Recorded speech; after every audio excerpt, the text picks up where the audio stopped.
Toute l'actualité sportive nationale et internationale, c'est ici et maintenant. Mesdames, Messieurs, bonsoir et bienvenue.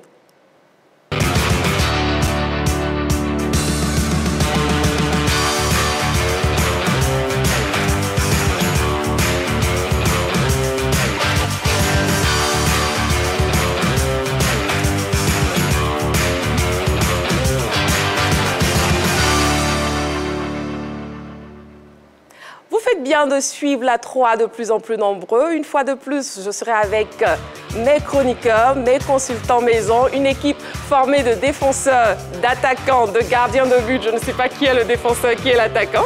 Nous avons ce soir Henri Joël. Bonsoir. D'accord.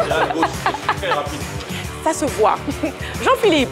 Attaquant de pointe. Attaquant de pointe. Bienvenue Jean-Philippe. Très heureux d'être là. Henri, n'oubliez pas votre micro. Hein. Et nous avons Monsieur Begré-Yago. Oui, un autre Begré. On est en mode Begré. C'est vraiment gentil. Mais je vais sur le poste d'attaquant avec Jean-Philippe. Non, je vais me mettre sur le côté. Ah d'accord. Donc déjà, il a décalé. Donc je suis le seul attaquant. Le seul attaquant. Jean-Philippe, vous n'êtes plus attaquant? Non, ça va grave, je suis le côté. D'accord, ok. Et Choalio Diomandé, bonsoir. Bonsoir. Comment vous allez? Oui, ça va très bien. Alors, c'est vous le gardien de but? Non, je suis un milieu relayeur. Un milieu boss-to-boss. Est-ce qu'il a le souffle? Parce que moi, en défense, voilà, j'arrive à voir tout le monde. Oui. Parce que Choalio, il a le souffle pour pouvoir gérer le milieu de terrain. On verra tout au long de l'émission. Maintenant, bon, il y a un qui a pris déjà son poste. Il pas fui, hein, je suis décalé. Par respect pour le droit, il ne peut pas courir, il est plus vieux que moi. C'est pas bien grave. Bon, voilà, vous l'avez deviné, mon équipe est là. Regardons ensemble ce qu'on vous réserve avec le sommaire. Au sommaire de la Grande Team ce mardi, les derniers scoops, c'est dans LGT News. Football, éliminatoire Cannes 2023. Samuel Eto'o a-t-il raison de maintenir Rigobert Song à la tête des Lions indomptables? Ça fait l'actu. Bonne émission en compagnie de Marie-Christine Begré sur la 3. Il est grand temps de commencer la première partie de notre match et on y va avec LGT News. LGT News. Du handball pour entamer les news. L'amendement des tests au cœur de l'Assemblée générale extraordinaire. La Fédération ivoirienne de handball dirigée par le président Aboubacar Karaboué était en Assemblée générale extraordinaire samedi dernier au Palais des Sports de Treichville. Les 32 présidents de clubs à ces assises ont procédé à l'amendement de plusieurs tests. L'une des modifications significatives est celle relative à la caution que devra verser tout candidat à l'élection de la présidence de la Fédération. Désormais, la caution sera non remboursable. Au niveau des candidats au poste de commissaire au compte, la caution a été purement annulée. Cette assemblée générale extraordinaire a duré 8 heures d'horloge. LGT News. LGT News. Intéressons-nous au rugby. Irlande. James Ryan avec Leicester jusqu'en 2025. James Ryan a décidé de poursuivre son aventure au Leinster. Le deuxième ligne irlandais a prolongé son contrat jusqu'en 2025. Probablement futur capitaine de la sélection, James Ryan a disputé son premier match sous les couleurs de la province irlandaise en 2017. Élément majeur du 15 du trèfle, il compte également 53 sélections avec l'équipe nationale, dont 7 en tant que capitaine. LGT News. Sachez que vous pouvez participer à l'émission avec la question LGT, justement, que je vous donne. Samuel Eto'o a-t-il raison de maintenir Rigobert Song à la tête des Lions indomptables? Vous pourrez donc nous appeler au 27 21 59 93 99. Je reprends le numéro de téléphone, le 27 21 59 93 99.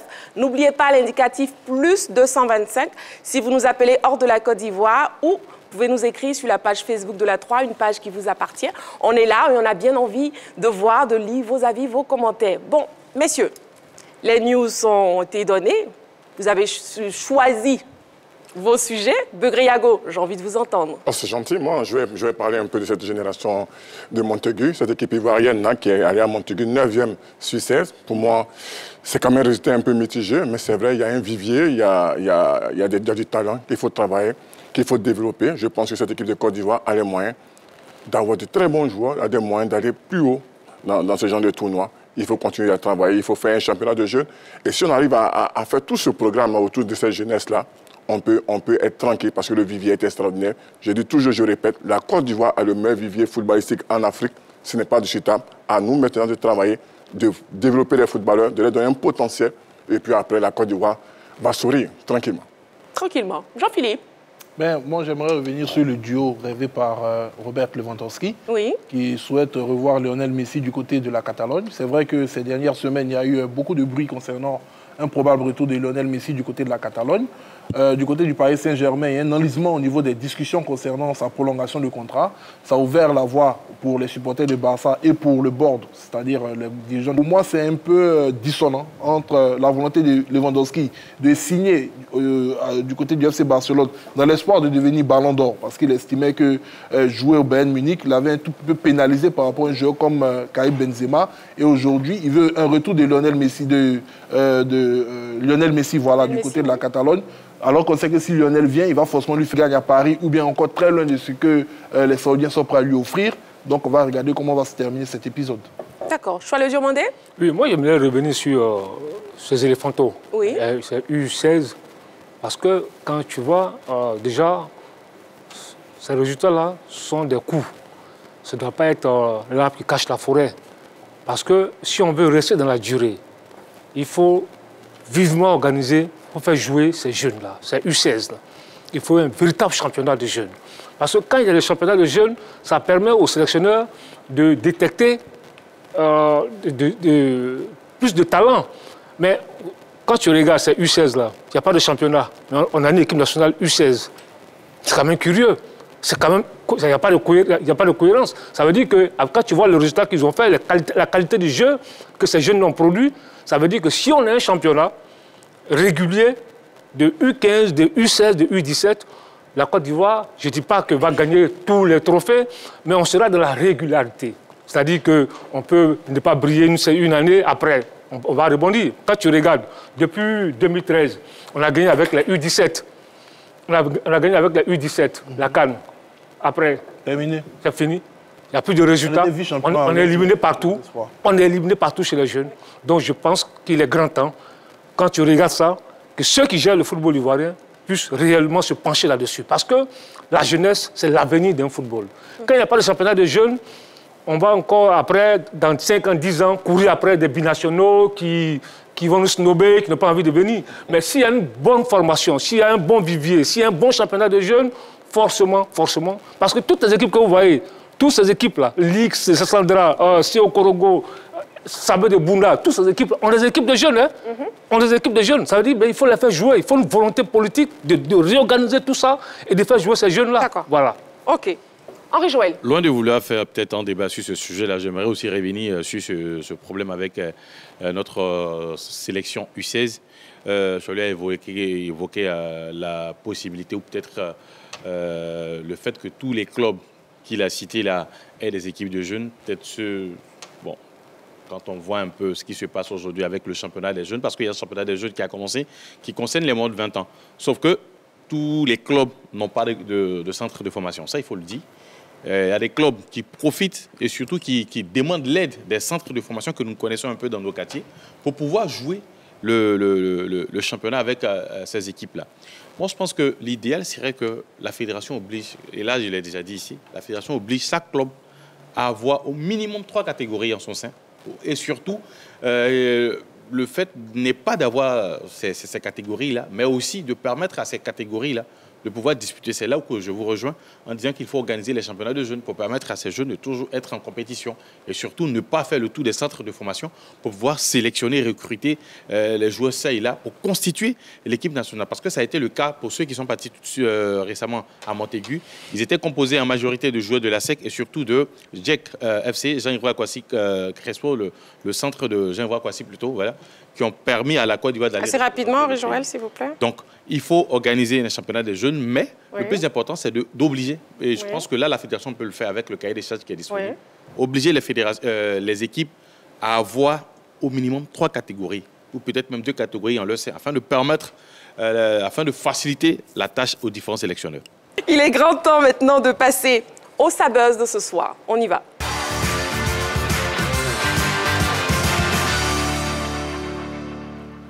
Quand un arbitre assène des coups dans les parties d'un joueur, c'est le sujet du Sabuzz. On regarde ensemble l'élément vidéo. Waouh, messieurs, comment réagissez-vous à cette scène surréaliste? Jean-Philippe. J'espère qu'à la fin du match, il allait faire un test antidopage. Hein. Peut-être qu'il a dit illicite parce que c'est difficile à expliquer cet acte de cet arbitre. Il faut noter que généralement, les arbitres sont censés être des éducateurs, tout comme les entraîneurs. Et le moindre cas leur est pas permis. Et donc, voir ce geste-là, c'est tout simplement ahurissant. Je me demandais dans quel pays est-ce qu'on allait voir ça. Ben, au Mexique. Bon, je ne vais pas dire, je ne suis pas grandement surpris. Ben, je pense que c'est un excès comme beaucoup d'excès qu'on a pu voir ces derniers temps. Peut-être que, bon, on n'a pas eu les explications de l'arbitre pour savoir s'il a eu des mots déplacés envers lui ou pas. Mais c'est un geste surtout à proscrire des aires de jeu. Beriago? C'est surréaliste, moi je me demande. C'est vrai. Comme je l'ai dit précédemment. C'est surréaliste comment un arbitre qui donne des coups, il fait vraiment peur maintenant. Oui. Et puis en plus, il donne un carton à ce joueur. Moi je pense qu'aujourd'hui, c'est vrai, il y a tellement de pression autour des arbitres. Ça peut se comprendre, mais je dis, quand vous êtes un arbitre, comme il a dit Jean-Philippe, vous êtes un éducateur, il faut donner l'exemple. Et cet exemple-là n'est pas donné dans les écoles d'arbitrage. L'arbitre qui a écopé de 12 matchs de suspension, est-ce que c'est une sanction méritée, Choualio? Je pense que c'est mérité. Parce que quand tu es un arbitre, ça veut dire qu'il faut avoir le self-control. Quelle que soit la situation qui se présente, on dit arbitre. C'est-à-dire que tu es censé être neutre et ne pas prendre parti. Mais là, il a disjoncté. C'est vraiment un coup de sang. C'est vraiment incroyable ce qu'on a vu. Maintenant, 12 matchs de suspension, je pense que c'est bon. Pas beaucoup? Mais parce que là, c'est trop grave. Ouais, c'est trop grave. Maintenant, ils ont été quand même cléments envers lui. Non, oui, mais parce qu'un arbitre... Il aurait pu perdre. Parce que je me souviens très bien qu'en 2012, il y a eu un entraîneur qui a agressé son propre joueur, mais il a été licencié par le président du club. C'était un match de Fiorentina contre Novare en série A en 2012, la 32e journée. Et cet entraîneur a agressé son joueur. Donc, comme ça, souvent, il y a des scènes comme ça. Je me souviens aussi, en France, il y a eu ce cas-là. Tony Chaperon. Il a même écrit un livre après. Oui. Et après, il a été suspendu. Oui, 6 mois. Donc, 6 mois. Donc, je pense que c'est quand même assez grave. Voilà. D'accord.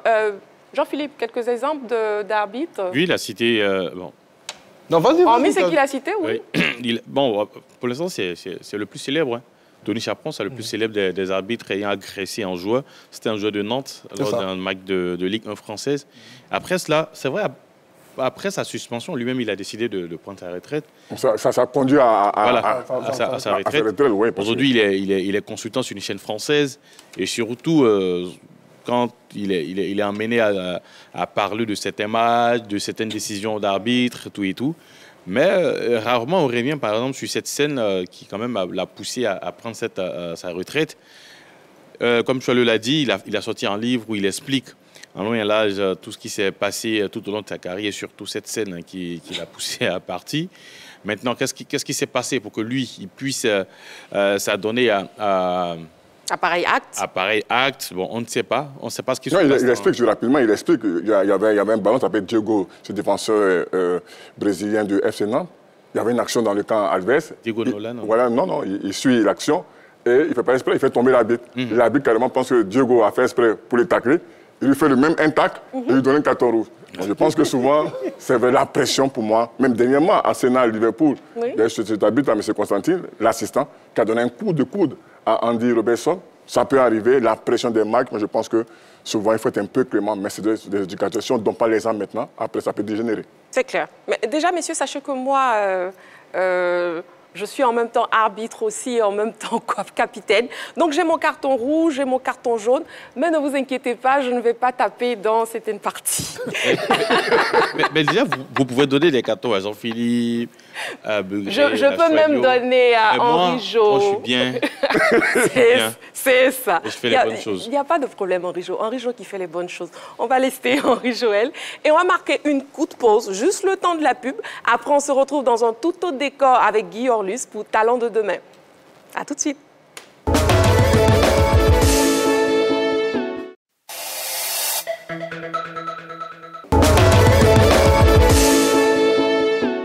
Nous sommes de retour dans ce tout autre décor et il est grand temps de passer à Talent de demain.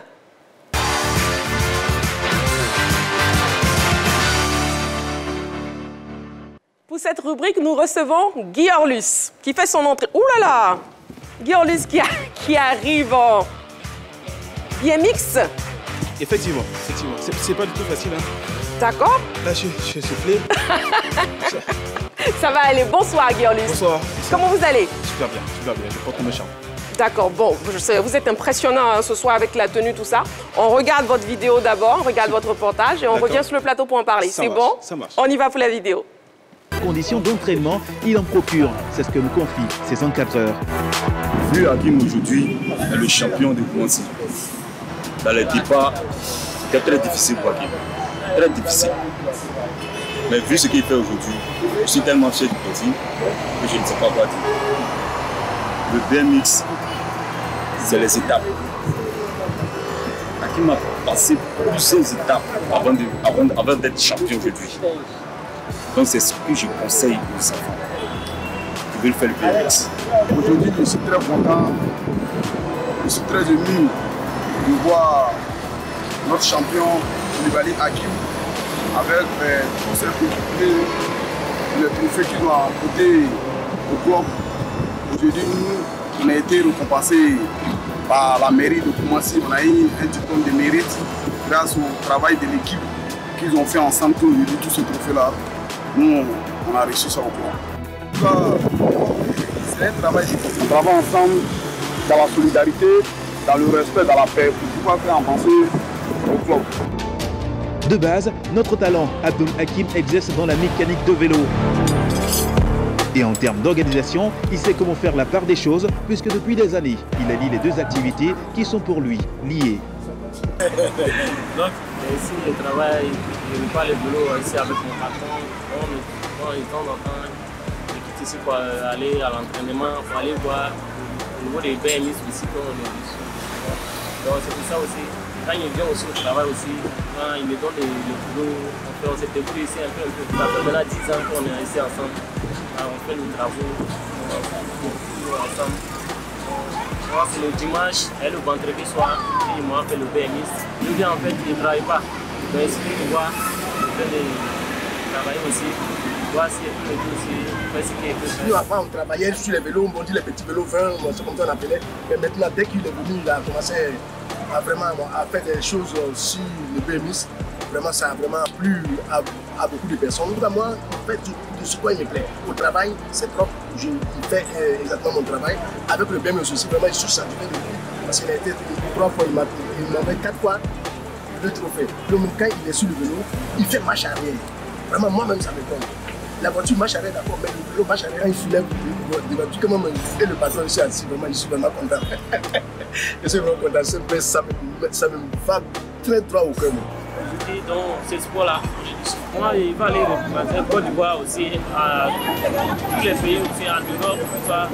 Maintenant, il va aussi ressembler aussi à Mathias en Europe, il fait aussi la même BMX. Comme de nombreux jeunes athlètes et sportifs, Hakim espère représenter son pays dans de grandes compétitions et pour y arriver, il continue de nourrir son rêve avec la confiance des siens et le travail. Merci à la toi, merci à toutes les équipes.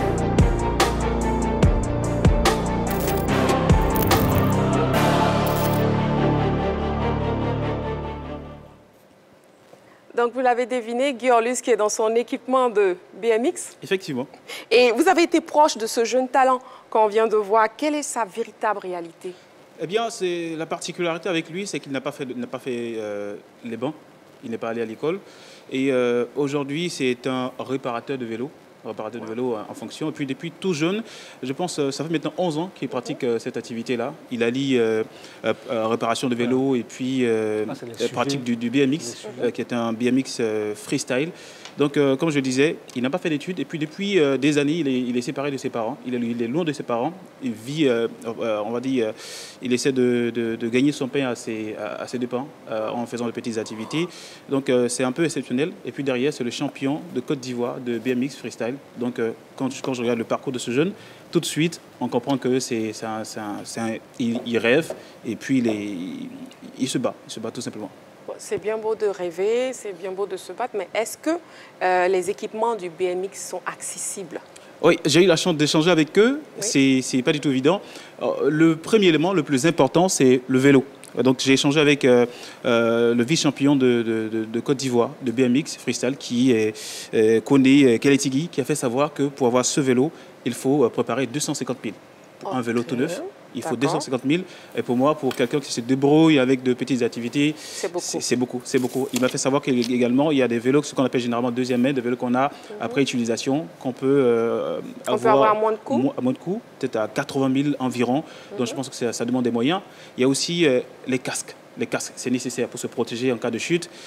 Il m'a fait savoir que ça coûtait environ 15 000 francs CFA. 15 000 francs. Et puis il y a le complet coudière et genouillère, ce qu'on voit là. L'ensemble, il m'a dit, fait 25 000.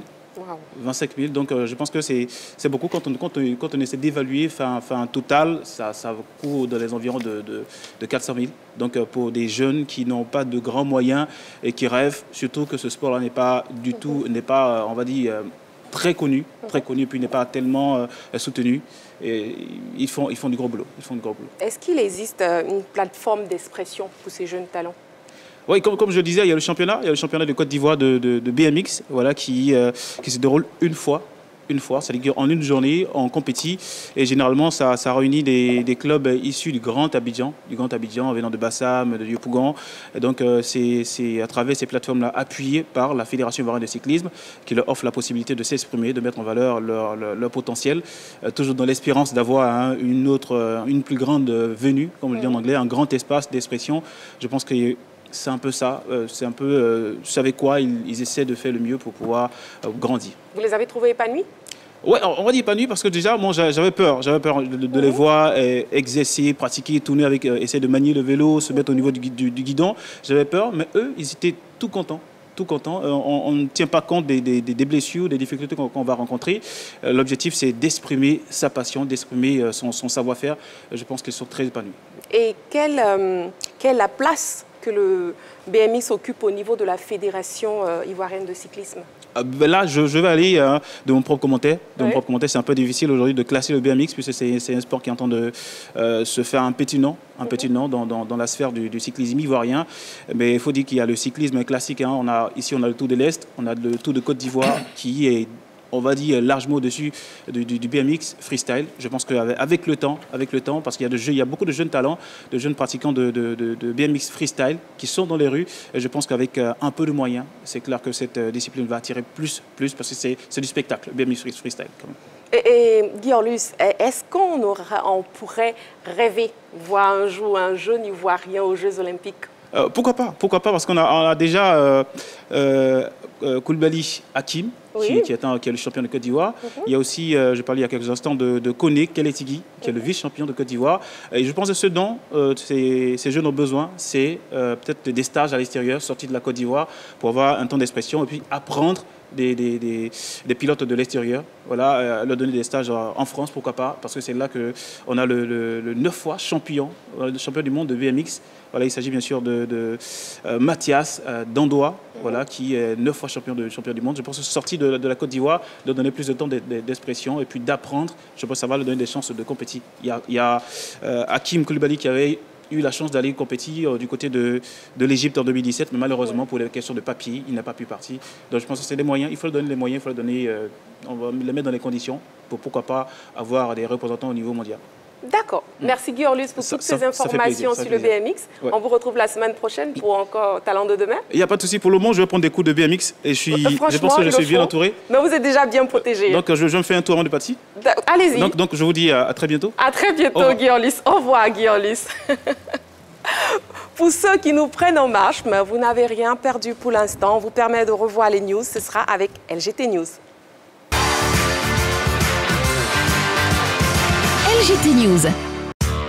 Du handball pour entamer les news. L'amendement des tests au cœur de l'Assemblée générale extraordinaire. La Fédération ivoirienne de handball, dirigée par le président Aboubacar Karaboué, était en Assemblée générale extraordinaire samedi dernier au Palais des Sports de Trècheville. Les 32 présidents de clubs à ces assises ont procédé à l'amendement de plusieurs tests. L'une des modifications significatives est celle relative à la caution que devra verser tout candidat à l'élection de la présidence de la Fédération. Désormais, la caution sera non remboursable. Au niveau des candidats au poste de commissaire aux comptes, la caution a été purement annulée. Cette assemblée générale extraordinaire a duré 8 heures d'horloge.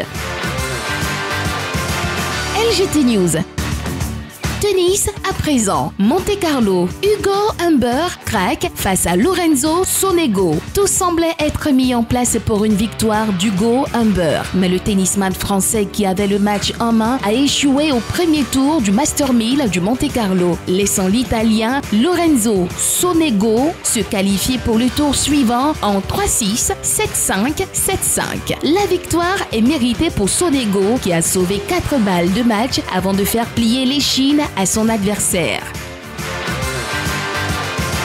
LGT News. Intéressons-nous au rugby. Irlande. James Ryan avec Leicester jusqu'en 2025. James Ryan a décidé de poursuivre son aventure au Leinster. Le deuxième ligne irlandais a prolongé son contrat jusqu'en 2025. Probablement futur capitaine de la sélection, James Ryan a disputé son premier match sous les couleurs de la province irlandaise en 2017. Élément majeur du 15 du trèfle, il compte également 53 sélections avec l'équipe nationale, dont 7 en tant que capitaine. LGT News. Football. Tournoi de Montaigu. Voici le rang africain des éléphantos. Le classement final de la compétition, notamment en ce qui concerne les pays africains participants au tournoi de Montaigu, a été révélé. Les éléphantos, 9e sur 16 pays à l'issue de cette compétition, peuvent se féliciter d'avoir terminé premier au classement africain. Les poulains de Diabaté, Bassiriki, Caracol en tête devant la Guinée, le Maroc et la République de Centrafrique. LGT News.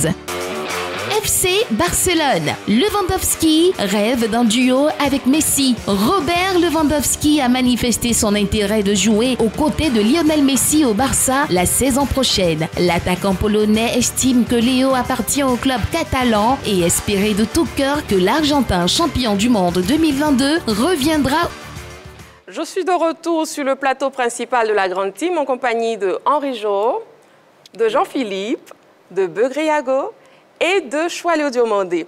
On va retrouver Wallo et Ballo pour les commentaires du match qui vient de prendre fin.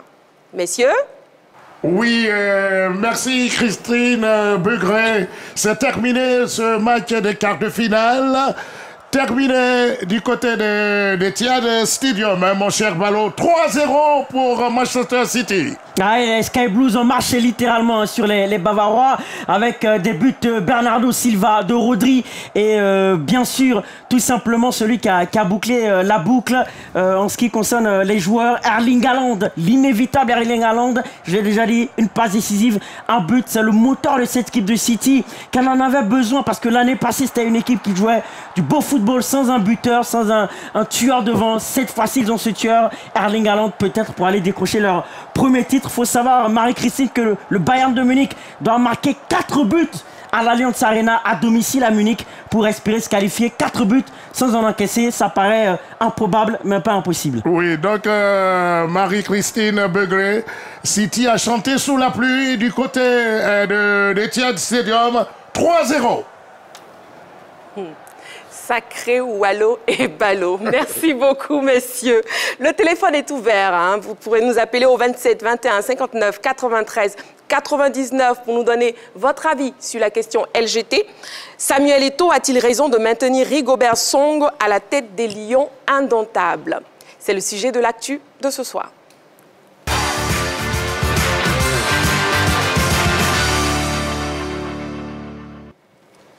Malgré les contre-performances enregistrées récemment par le Cameroun face à la Namibie, le président de la fédération, Samuel Eto'o, a maintenu le sélectionneur Rigobert Song à son poste.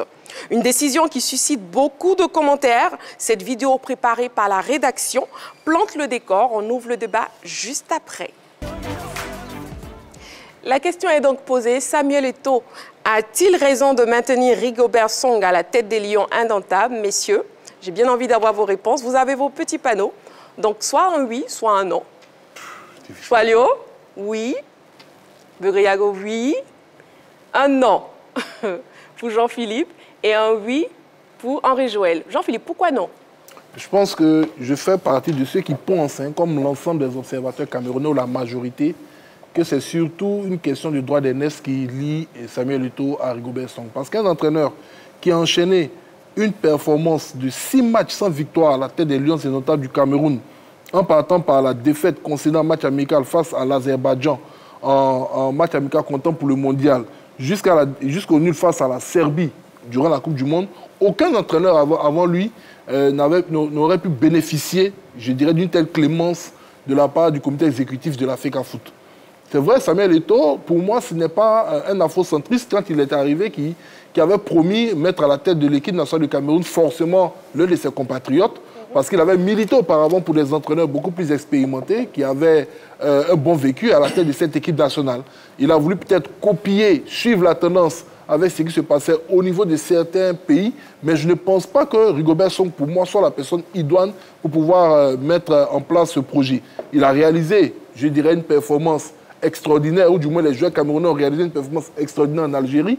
Son seul grand fait d'armes d'ailleurs pour se qualifier pour la Coupe du Monde, mais après plus rien. Le Cameroun s'est incliné face à l'Azerbaïdjan, n'a pas pu battre la Jamaïque, a perdu face à la Corée du Sud, fait match face au Panama. Mais ce ne sont pas des adversaires du calibre quand même du Cameroun que l'on connaît. On va nous dire que oui, sûrement que le Cameroun, ce n'est plus la grande équipe de l'époque, il n'y a pas peut-être tous ces joueurs talentueux, mais quand vous n'avez pas ces grands joueurs talentueux, on leur donne un entraîneur qui a du vécu pour les faire progresser. Ouais. Est-ce que quand on regarde le Cameroun jouer aujourd'hui, on peut se dire que cette équipe progresse? Moi, je dis non. Même si c'est qualifié pour la Coupe d'Afrique des Nations, ce qui est très probable. Mais il faut regarder face à qui. Quels sont les adversaires? Le Burundi, le Malawi, voilà, la Namibie, merci. Bon, ce ne sont pas celles de faire valoir, mais des nations qui peuvent nous amener à nous dire que ce Cameroun est en train de progresser. Quel est l'objectif du Cameroun en Côte d'Ivoire? Sortir au premier tour de cette Coupe d'Afrique des Nations, c'est le gros point d'interrogation. Donc pour moi, je ne pense pas que Eto'o ait fait le meilleur choix en ce moment précis avec cette trêve de maintenir Rigobert Song à la tête des Lions indomptables du Cameroun. D'accord. Choalio, votre avis? Écoutez, argumentez votre réponse. Oui, je pense qu'il n'y a pas le feu au lac. Okay. Parce que mathématiquement, les Lions ne sont pas encore éliminés de la compétition. Il reste une journée. Ils ont un match en septembre contre le Burundi. S'ils gagnent ce match-là, ils seront qualifiés pour la CAN en Côte d'Ivoire. Et même si la Namibie bat le Burundi dans la fenêtre de juin, le Cameroun, sans jouer son dernier match en septembre, sera qualifié. Quand tu regardes ça, je pense qu'il n'y a pas vraiment le feu au lac. C'est vrai, les Camerounais dans l'ensemble ont été déçus par la contre-performance contre la Namibie 2-1. Mais je dis, il faut aller au-delà de cela. Quand tu regardes le contenu que les Lions ont démontré lors de la dernière Coupe du Monde, dans le jeu, ils perdent contre la Serbie 1-0, mais en 20 minutes, 25 minutes, en 20 minutes, 25 minutes, ils ont créé des occasions énormes de buts. S'ils avaient marqué, c'était un autre match. Après, ils ont fait 3-3 contre la Serbie, un match incroyable. Après, ils ont battu le Brésil. Mais aujourd'hui, le Cameroun, est-ce que le Cameroun est éliminé? Le Cameroun n'est pas encore éliminé. Et puis ces Lions-là, ils sont habitués à ça. Moi, je me souviens, il y a 3-4 ans de cela, pour se qualifier pour la CAN, c'était compliqué. Ils sont allés faire 0-0 contre le Comores. Mais ce Cameroun-là, c'est un Cameroun à réaction. C'est un Cameroun à réaction. Et c'est en fonction de l'adversaire que les Lions rugissent. Et franchement, moi, j'aimerais voir ces Lions-là en Côte d'Ivoire. Parce qu'une Coupe d'Afrique en Côte d'Ivoire sans les Lions indomptables, je pense que la fête ne sera pas belle. J'ai envie de les voir ici et j'espère que ces Lions-là pourront se qualifier. Bon, on espère tous que les Lions vont se qualifier parce qu'on veut véritablement les voir ici en Côte d'Ivoire. Yavo. Non, moi j'ai dit oui, pourquoi? Parce que chasser Rigobert Song maintenant a été un échec pour Samuel Eto'o. C'est lui qui le choisit, c'est lui qui le manage, c'est lui qui le copte. Il y a une image, il y a une phrase extraordinaire. Il m'a dit, je vous donne un sélectionneur que je vais vous faire gagner.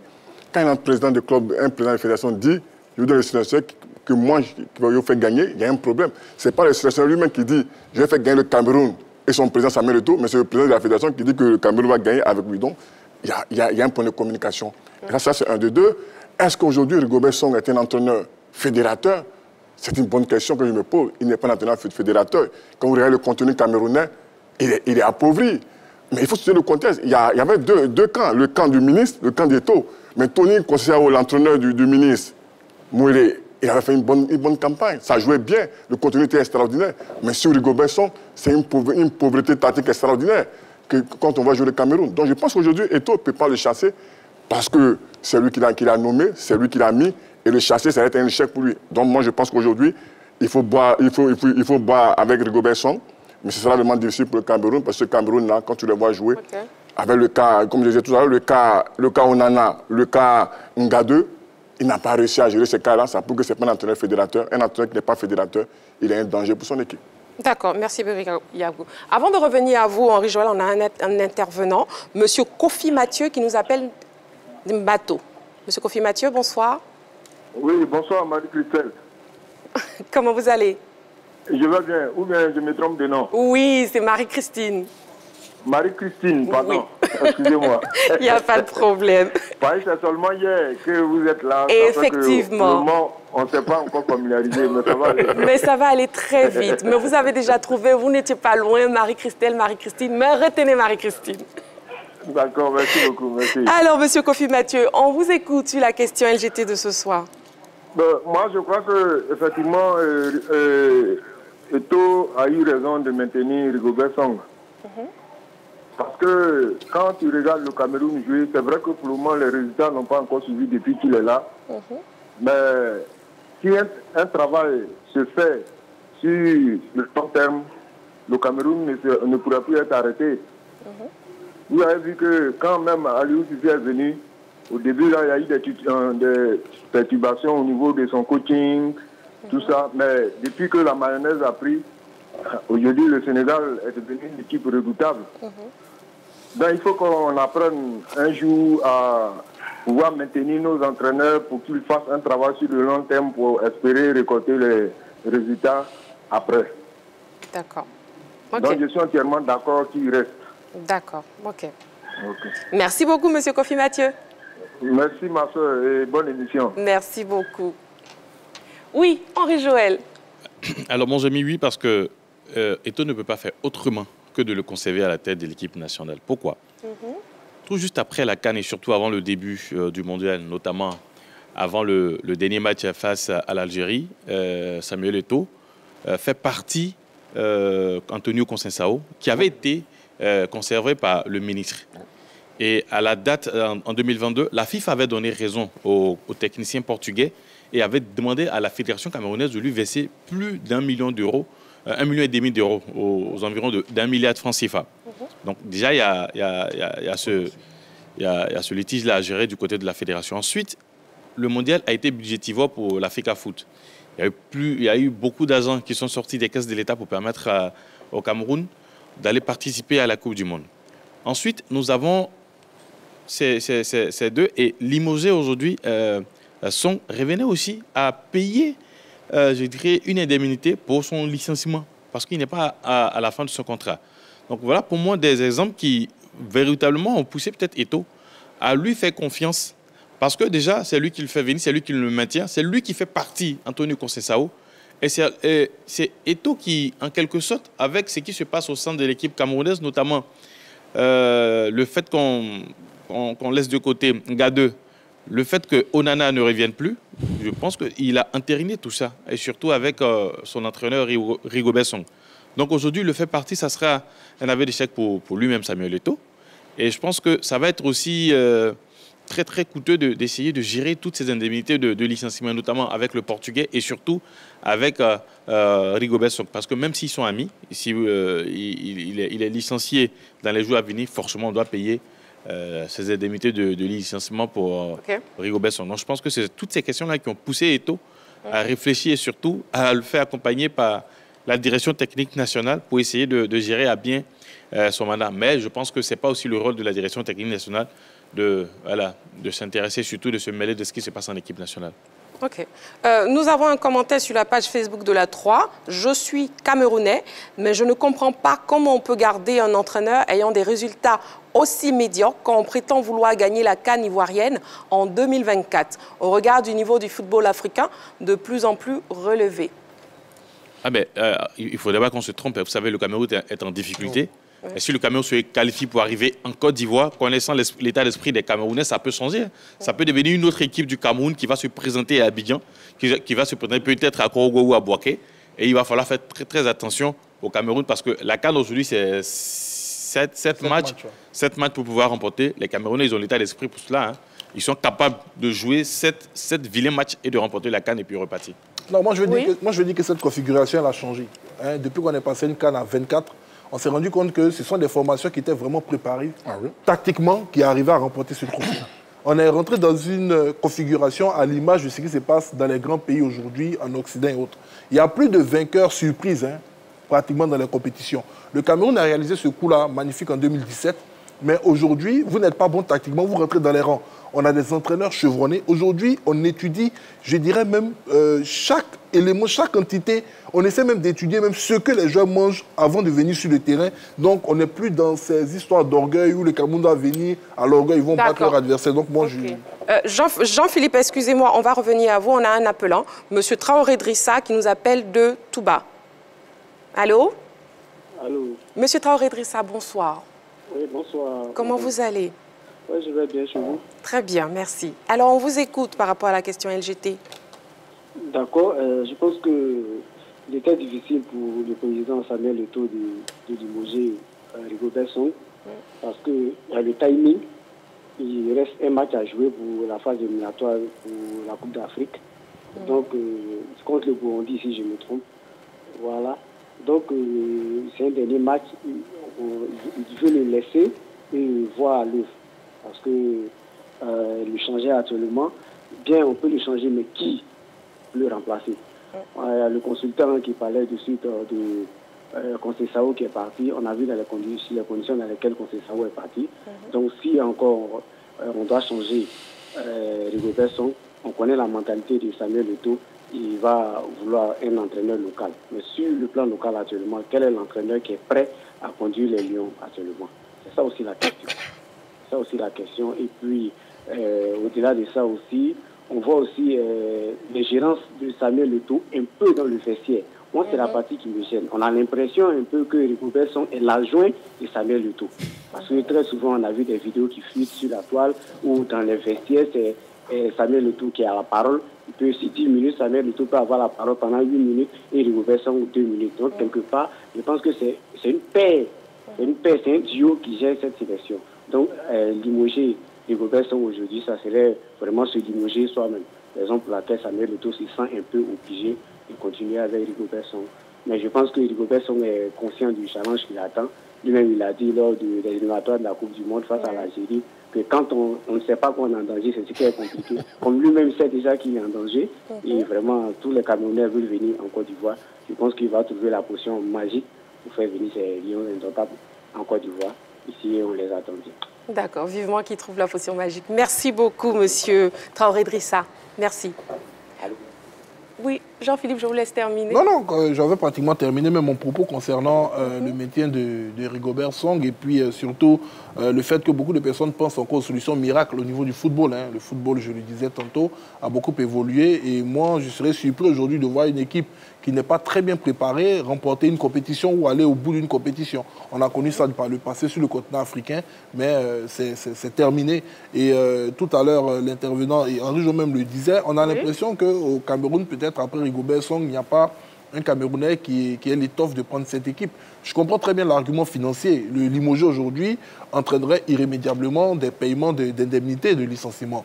Mais il y a un homme quand même qui avait postulé déjà à l'époque du Conseil SAO. Samuel Eto'o même s'était opposé au fait qu'il devienne sélectionneur de cette équipe aujourd'hui qui est membre de ce staff, qui est Patrick Mboma. On sait qu'un homme comme Patrick Mboma, il ne va pas se permettre ce qui est dénoncé, ce qu'Eto'o fait. Parce que voilà, lui ne va pas accepter qu'Eto'o rentre dans son vestiaire, dicte ses volontés aux joueurs directement et autres, et il va essayer d'assainir un peu ce vestiaire-là. Donc, je suis d'accord. En réalité, le monsieur a trouvé le mot juste. Rigobert Song est l'adjoint de Samuel Eto'o, c'est Samuel Eto'o qui est le véritable sélectionneur. Donc, il faudrait qu'ils essaient de trouver la bonne formule de management avec une grande indépendance et surtout que l'entraîneur aussi se mette à niveau du football moderne parce qu'il ne va pas faire le comparatif avec Aliou Cissé, qui a beaucoup retenu de ses échecs, qui s'est entouré de personnes de qualité pour atteindre ses objectifs aujourd'hui.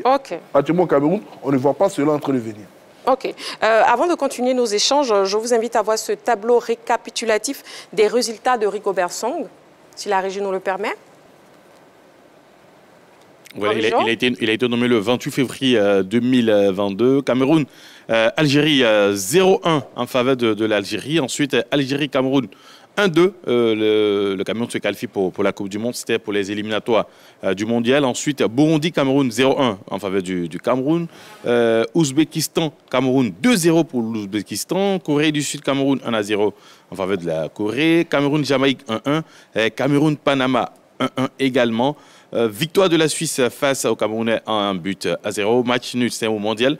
Match nul 3-3 entre le Cameroun et la Serbie. Le Brésil qui est tombé face au Camerounais en 1-0.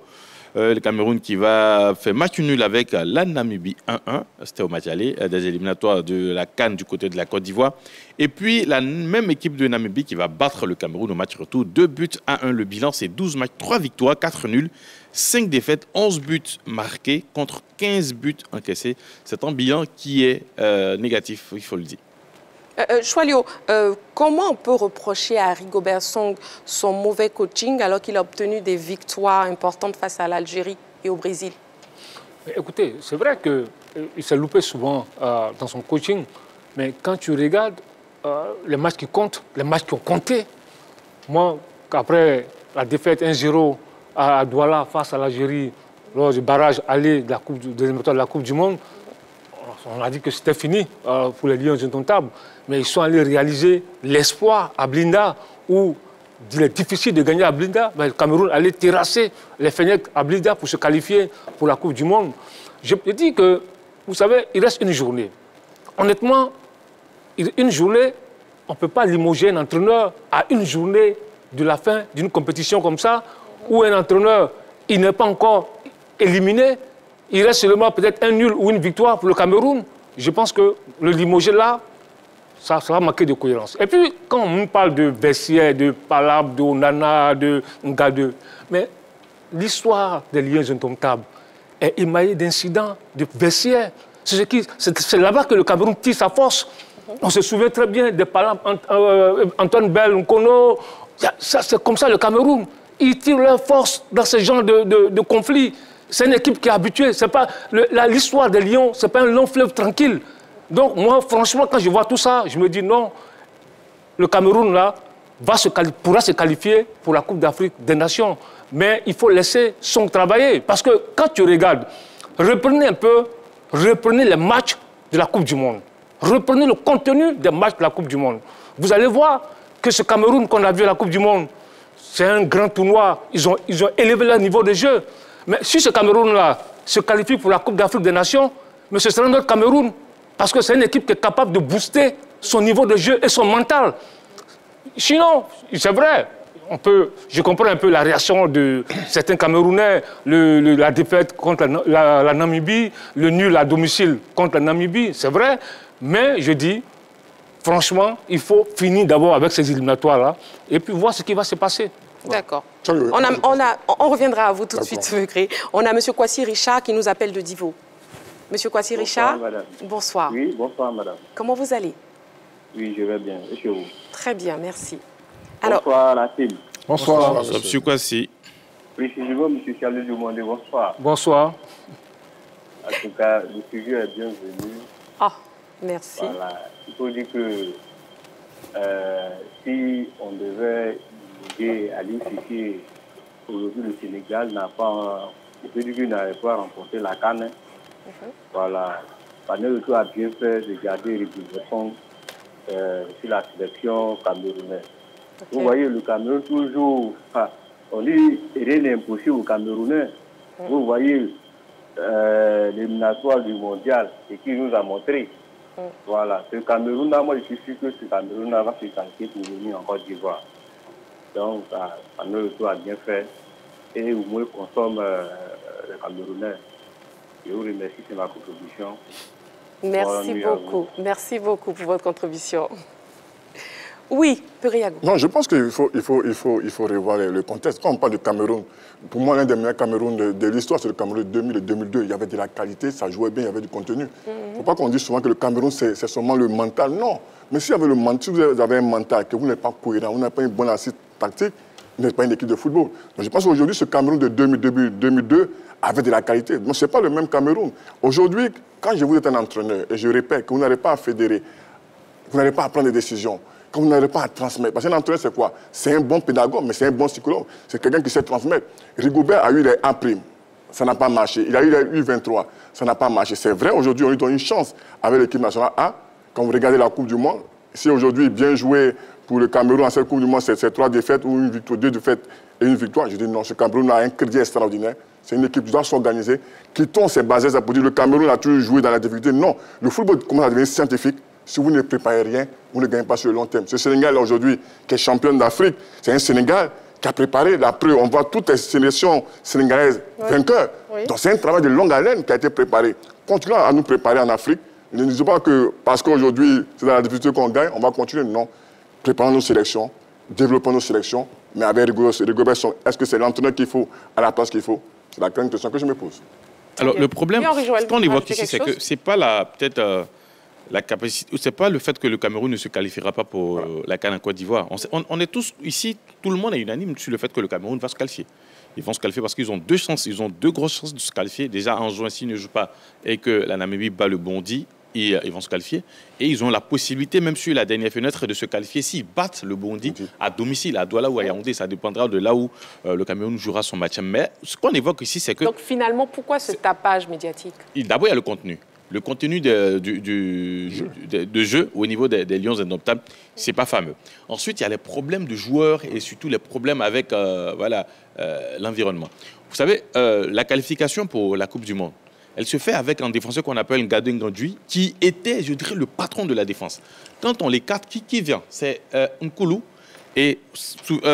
qui n'est pas en sélection depuis 2017. Depuis 2017. Et surtout, ce n'est pas Nkoulou que le problème vient avec Onana. Parce qu'il y a eu une mésentente entre les deux dans la manière de jouer, surtout au niveau de la base défensive des Lions. Onana qui demandait à ce qu'il y ait plus d'espace entre lui et ses défenseurs. Et Nkoulou qui n'était pas d'accord. Donc, les problèmes sont venus à ce niveau. Et derrière, ça a été tranché.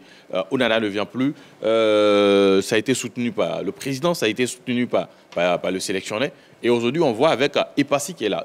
Sincèrement, je ne vais pas dire que ce n'est pas un bon gardien, mais ce n'est pas un gardien qui, pour moi, doit être dans les buts des Lions indomptables. Vous avez un Onana qui fait partie, peut-être, qui est le meilleur gardien africain actuellement, et le mettre de côté pour des problèmes de personnes, je pense que ce n'est pas le bon management. C'est pour cela qu'on fait cette émission et on parle des difficultés de cette équipe du Cameroun. Okay. On est sûr qu'ils vont se qualifier. Ok, très bien, Henri Joël. On a M. Diomandé Mamadou qui nous appelle de Sipilou. Monsieur Diomandé Mamadou, bonsoir. Bonsoir, ma belle. Comment oh, il est adorable. Bonsoir, Monsieur Diomandé. Comment vous allez? Je suis à la parole au moins très haut. Ça va très fort. Oh, ça fait plaisir à entendre. Moi aussi, quand je vous entends, je vais très bien. On est ensemble. Toujours. Toujours. La continuité ne n'est jamais égalée. Effectivement. C'est la plus meilleure en Côte d'Ivoire. Oh là là. Merci beaucoup, monsieur Diamanté Mamadou. Ok, on vous écoute sur la question LGT. Mon frère Diamanté. Oui.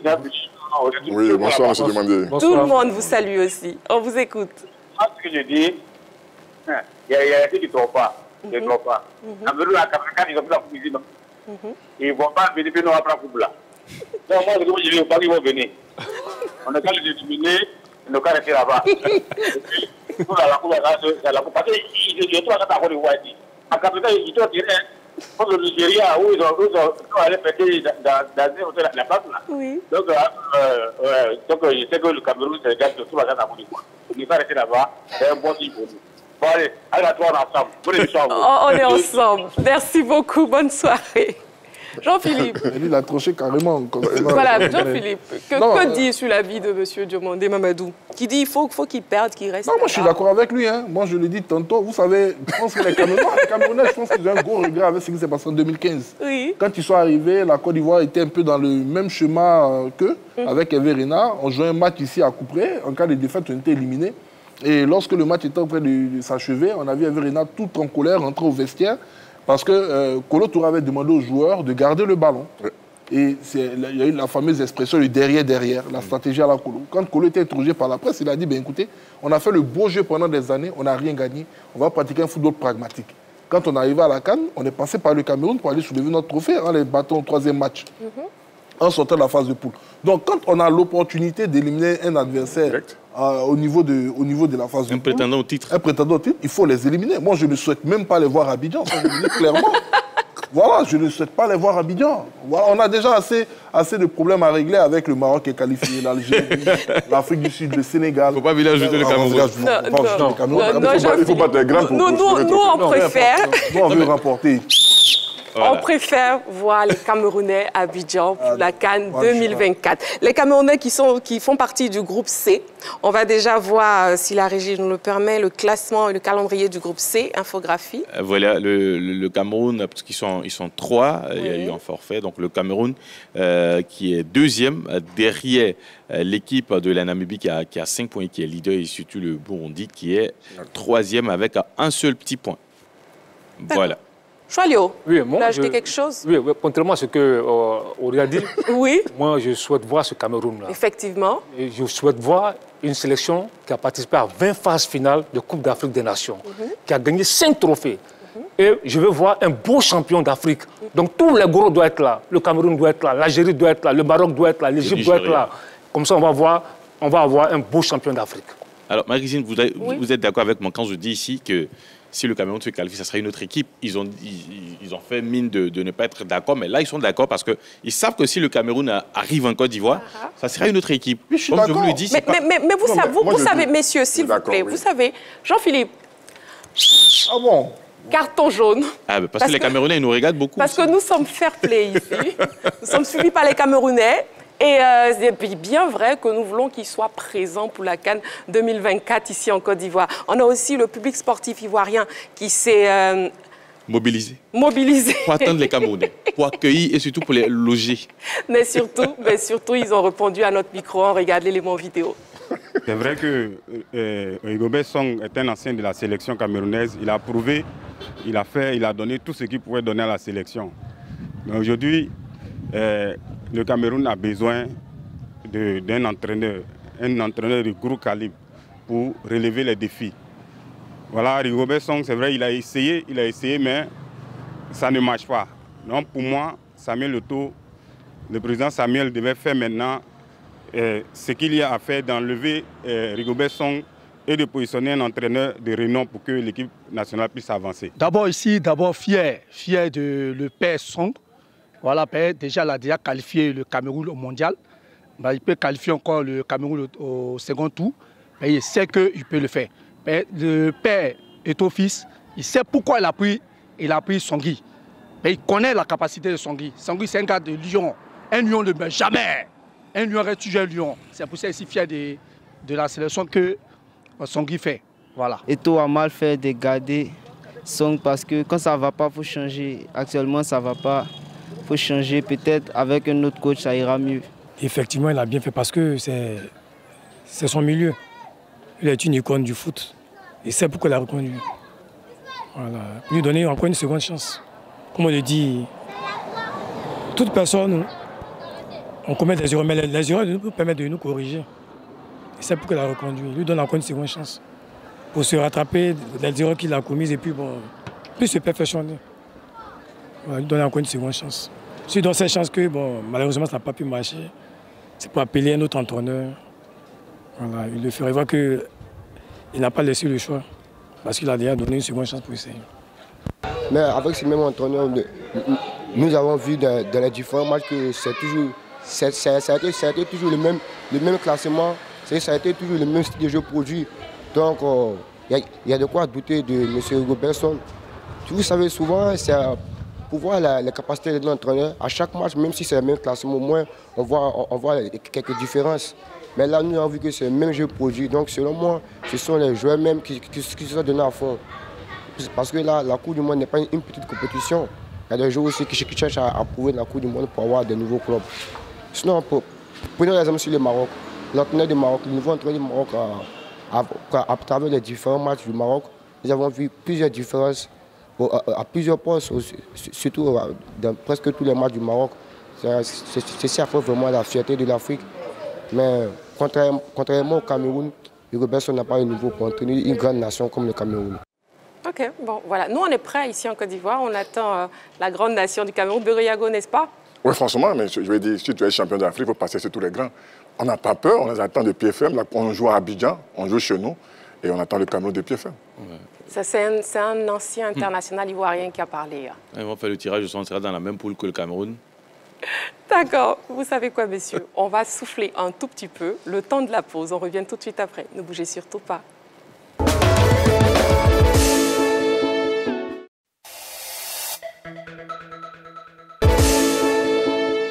Vous faites très bien de nous suivre, de plus en plus nombreux. Le deuxième sujet de l'Actu 2 Champions League, les quarts de finale de la Ligue des Champions se poursuivront demain avec deux autres gros chocs, Real de Madrid, Chelsea et AC Milan, Naples. Décryptage et analyse de ces oppositions de feu. Choualio? Écoutez, c'est Real de Madrid, Chelsea, AC Milan, Naples. Je pense que Real de Madrid, Chelsea, ça devient maintenant un classique de la Ligue des Champions. Déjà, l'année dernière, en quart de finale, ils étaient croisés. Et on a vu un Real amené par un grand Benzema, fini avec Chelsea. Maintenant, Milan-AC, c'est une rencontre 100% italienne. Et là, on retrouve dans ces quarts de finale 3 équipes italiennes. Le joueur de 24 ans qui a inscrit déjà 21 buts en 23 matchs de Série A, 4 buts en 5 matchs de Ligue des Champions.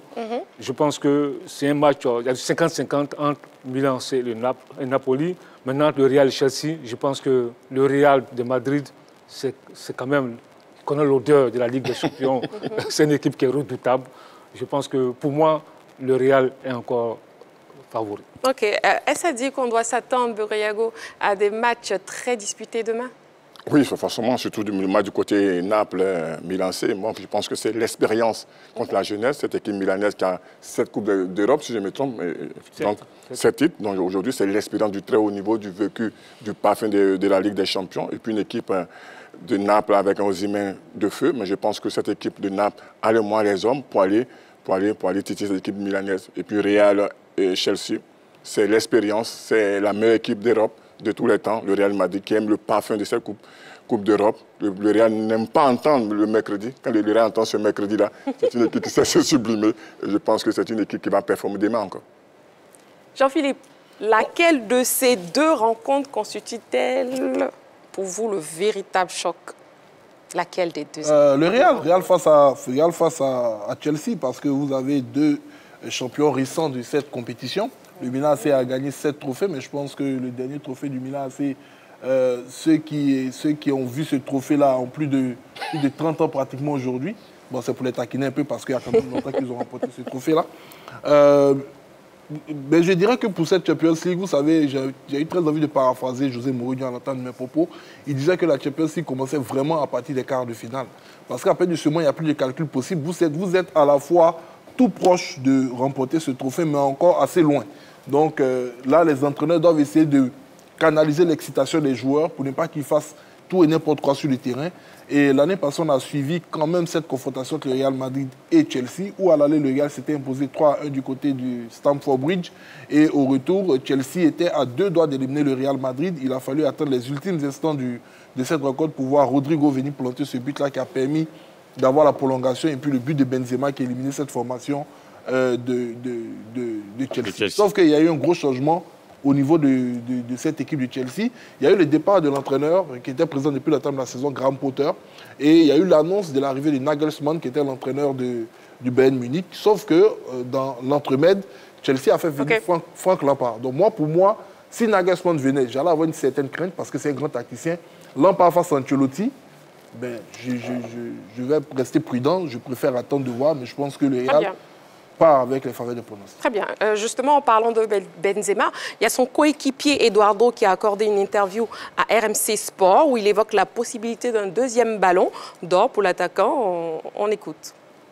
S'il continue à faire les performances qu'il fait en ce moment, il est sûr qu'il peut aller en récupérer un autre. C'est sûr qu'il n'aime pas marquer. En plus, je le disais, j'en parlais avec Karim.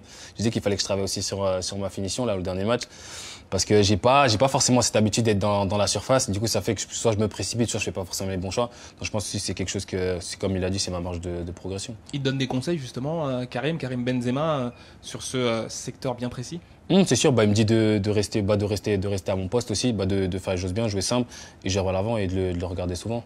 Après, comme j'ai dit, j'aime beaucoup parler avec lui demander aussi ce qu'il pense. Et voilà, là en l'occurrence, je lui ai parlé de ma finition. Et il m'a dit que c'est vrai, j'avais des progrès à faire à ce sujet-là. Ouais, c'est sûr. C'est sûr qu'il m'a aidé, il m'a pris son aile quand je suis arrivé. Après, c'est sûr que ça aide énormément quand il y a des Français, parce que quand j'étais venu ici, je parlais pas forcément bien espagnol. J'essayais de me débrouiller avec le peu d'anglais que je savais à l'époque. Donc, ouais, c'est sûr que ça aide beaucoup quand il y a des Français ici, et notamment, ils sont cool, donc c'est plus facile. Non, lui, franchement, c'est la classe. Après, moi, dès que je suis arrivé, ce que j'ai dit à mes potes, c'est le ballon, il aime. Le ballon, il aime parce que ce qu'il fait, franchement, c'est incroyable. En plus, je l'ai connu j'ai commencé à le côté à la période où il a eu le ballon d'or. Et ce qu'il faisait aux entraînements, c'était incroyable. Tu penses qu'il peut aller en chercher un autre, justement, de ballon d'or? Bien sûr, rien n'est impossible. S'il continue à faire les performances qu'il fait en ce moment, il est sûr qu'il peut aller en récupérer un autre. Il est l'heure maintenant de passer au plus calé. On va savoir qui est le plus calé ce soir. On y va.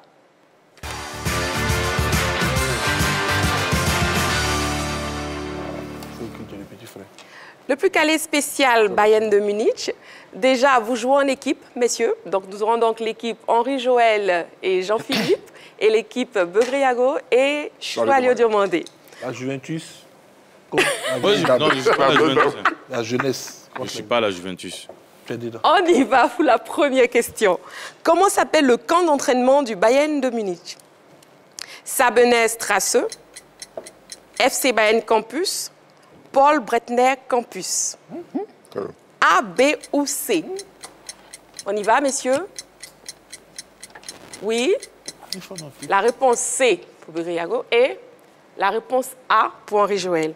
Et bien, c'est la réponse A, Sabener-Strasse. Ouvert en 1990, il a été rénové en 2008 sous l'impulsion du coach. Le FC Bayern Campus est réservé aux équipes de jeunes et féminines. La deuxième question. Lequel de ces joueurs étrangers a été le seul capitaine non allemand de l'histoire du Bayern? A. Giovanni Elber. B. Marc Van Bommel. C. Franck Ribéry. A, B ou C? B pour l'équipe de Begriago et Choalio. Et aussi B. Mais pourquoi cette mine si stricte? Est-ce que non, c'est sévère pour me montrer l'ardoise. B. Ça, c'est un B? Ça, c'est pas un B, hein? C'est B? Non, si, c'est un B. C'est un semblant de B. Hein? C'est un B. On va dire que c'est un 13, B. hein? La bonne réponse, c'est la réponse B, Marc Van Bommel. La troisième question. Combien de joueurs ont été ballons d'or sous le maillot du Bayern? A, 3. B, 4. C, 5, la concentration de Jean-Philippe. Est-ce que je pense? Assez rapidement, messieurs, vos réponses. A pour Henri-Joël et Jean-Philippe et A aussi pour Choilio et Begré. C'est la réponse A, 3 joueurs, effectivement. 4e question. Quel footballeur a joué le plus de matchs avec le Bayern de Munich? A, Oliver Kahn. B, Sepp Maier. C, Manuel Neuer. A, B ou C? B pour Begré-Yago et Choilio. Et C pour Henri-Joël et Jean-Philippe. Ils ont des codes, hein, ce groupe-ci. La 5e et dernière question. Ah oui, c'est vrai. C'est la réponse B. Ah oui, voilà. Il y a égalité parfaite. La 5e et dernière question. Quel entraîneur a remporté le plus de Ligue des Champions avec le Bayern? A, Giovanni Trapattoni. B, Jupp Heynckes. Et C, Dietmar Kramer. A, B ou C? Il y a des vieux comme ça. B pour Jean-Philippe et Henri-Jo. Et C pour les doyens Begré-Yago et Choilio. Eh bien, c'est la réponse C. Bon.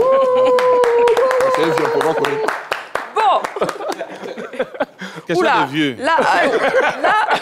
Là c'est un peu chaud. Hein. Là, c'est vraiment un peu chaud. Roulement de tambour. Il n'y a malheureusement pas de gagnant. Il y a une égalité parfaite. Il a fait 2 fautes. Non, une égalité parfaite. Il a fait 2 fautes. Égalité, c'est égalité. Donc, personne n'a gagné. Honnête, ils ont gagné. On a gagné. Donc, vous allez danser tous ensemble. Non, assis, hein, juste des mouvements. Vous voyez comment les doyens moulent? Begré-Yago. Non, nous les Begrés, on sait danser. Attends, non. On a gagné. Il faut danser, c'est pas grave.